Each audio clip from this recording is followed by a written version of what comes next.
നമസ്കാരം, മലയാളി വാർത്തയിലേക്ക് സ്വാഗതം. ഈ പുതുവർഷത്തിൽ നാവികസേനയ്ക്ക് കരുത്തായി 2 യുദ്ധക്കപ്പലുകളും ഒരു അന്തർവാഹിനിയും എത്തുകയാണ്.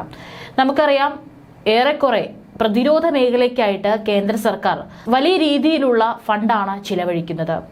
മറ്റുള്ള ശത്രു രാജ്യങ്ങൾക്കുള്ള ഒരു മുന്നറിയിപ്പ് കൂടിയാണ് പുതിയ പ്രതിരോധ മേഖലയിൽ കൊണ്ടുവരുന്ന ആയുധങ്ങളും സജ്ജീകരണങ്ങളും. ജനുവരിയിൽ ഇവയുടെ കമ്മീഷനിംഗ് നടക്കുമെന്നാണ് ഒടുവിൽ വന്ന റിപ്പോർട്ടുകൾ. മിസൈൽ നശീകരണ കപ്പലായ INS സൂറത്ത്, സ്റ്റെൽത്ത് യുദ്ധക്കപ്പലായ INS നീലഗിരി തുടങ്ങിയവയാണ് കമ്മീഷൻ ചെയ്യുന്ന കപ്പലുകൾ. 7400 ടൺ കീവ് ഭാരമുള്ള കപ്പലാണ് സൂറത്ത്. നീലഗിരിക്ക് 6670 ടൺ ഭാരമാണുള്ളത്. ഇതിനൊപ്പം കമ്മീഷൻ ചെയ്യുന്ന അന്തർവാഹിനി INS വാക്ഷീർ ആണ്. ഡീസൽ ഇലക്ട്രിക്കൽ എഞ്ചിനിൽ പ്രവർത്തിക്കുന്ന വാക്ഷീറിന് 1600 ടൺ ആണ് ഭാരം. ഇവ മൂന്നും അത്യാധുനിക സെൻസറുകളും ആയുധങ്ങൾ വഹിക്കാൻ ശേഷിയുള്ളവയുമാണ്. മുംബൈയിലെ മസഗോൺ ഡോക്സ് ലിമിറ്റഡ് ആണ് യുദ്ധക്കപ്പലുകൾ നിർമ്മിച്ചത്. കഴിഞ്ഞ ആഴ്ച ഇവ നാവികസേനയ്ക്ക് കൈമാറിയിരുന്നു. പ്രൊജക്ട് 15B പദ്ധതിയുടെ ഭാഗമായി നിർമ്മിച്ച 4ാമത്തെ യുദ്ധക്കപ്പലാണ് INS സൂറത്ത്.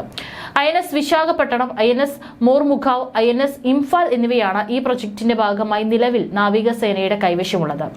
3500 കോടി രൂപയുടെ പദ്ധതിയാണ് പ്രൊജക്ട് 15B.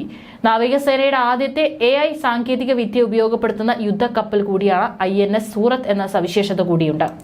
പ്രൊജക്ട് 17A എന്ന പദ്ധതിയുടെ ഭാഗമായി നിർമ്മിച്ച കപ്പലാണ് നീലഗിരി. 7 മൾട്ടി റോൾ സ്റ്റെൽത്ത് ഫ്രിഗേറ്റുകൾ നിർമ്മിക്കാനുള്ള പദ്ധതിയാണ് പ്രൊജക്ട് 17A. ഈ പദ്ധതിയിലെ ആദ്യത്തെ കപ്പലാണ് നീലഗിരി.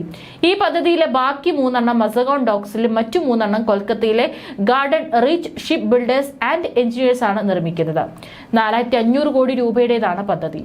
എതിരാളിയുടെ റഡാർ കണ്ണുകളിൽ പതിയാതെ ആക്രമണം നടത്താനുള്ള സാങ്കേതിക വിദ്യകൾ ഉൾപ്പെടുന്ന കപ്പലുകളാണ് പ്രൊജക്ട് 17A ഭാഗമായി നിർമ്മിക്കുന്നത്. 2026 ആകുമ്പോഴേക്കും ബാക്കിയുള്ള കപ്പലുകൾ കൂടി സേനയുടെ ഭാഗമാകും. ഫ്രഞ്ച് സ്കോർപിൻ ക്ലാസ് അന്തർവാഹിനിയാണ് INS വാക്ഷീർ. 23,000 കോടി രൂപ മുടക്കി നിർമ്മിക്കുന്ന 6 സ്കോർപിൻ ക്ലാസ് അന്തർവാഹിനിയിലെ 6ാമത്തേതും അവസാനത്തേതുമായ അന്തർവാഹിനിയാണ് വാക്ഷീർ. കൂടാതെ ഇതേ ശ്രേണിയിൽ 3 അന്തർവാഹിനികൾ കൂടി നിർമ്മിക്കാനുള്ള ചർച്ചകൾ ഫ്രാൻസുമായി നടക്കുന്നുണ്ട്. നിലവിൽ കമ്മീഷൻ ചെയ്യാൻ പോകുന്നത് കൂടാതെ 60 യുദ്ധക്കപ്പലുകളും സമുദ്രയാനങ്ങളുമാണ് നാവികസേനയ്ക്ക് വേണ്ടി വിവിധ ഷിപ്പ് യാർഡുകളിൽ നിർമ്മിച്ചുകൊണ്ടിരിക്കുന്നത്. കമ്മീഷൻ ചെയ്യാൻ പോകുന്ന 2 യുദ്ധക്കപ്പലുകൾക്ക് പുറമെ റഷ്യയിൽ നിർമ്മിച്ച INS തുഷിൽ ഇന്ത്യയിലേക്ക് പുറപ്പെട്ടിട്ടുണ്ട്. ഇതിനു പുറമെ ഒരു കപ്പൽ കൂടി റഷ്യയിൽ നിർമ്മാണത്തിലിരിക്കുകയാണ്. INS തമൽ എന്നാകും ഇതിന് പേരിടുക. 2030 ആകുമ്പോഴേക്കും 155 മുതൽ 160 യുദ്ധക്കപ്പലുകൾ സേനയുടെ ഭാഗമാക്കുക എന്നതാണ് നാവികസേന ലക്ഷ്യമിടുന്നത്. സേനയുടെ മിക്ക യുദ്ധക്കപ്പലുകളും അപ്പോഴേക്കും കാലാഹരണപ്പെടുമെന്നാണ് കണക്കുകൂട്ടുന്നത്. നിലവിൽ 130 യുദ്ധക്കപ്പലുകളും 281 യുദ്ധവിമാനങ്ങളും ഹെലികോപ്റ്ററുകളുമാണ് നാവികസേനയ്ക്കുള്ളത്. ഇന്ത്യൻ മഹാസമുദ്രത്തിലേക്ക് കടന്നു കയറാൻ നോക്കുന്ന ചൈനയ്ക്ക് നിലവിൽ 370 യുദ്ധക്കപ്പലുകളും അന്തർവാഹിനികളുമാണ് ഉള്ളത്.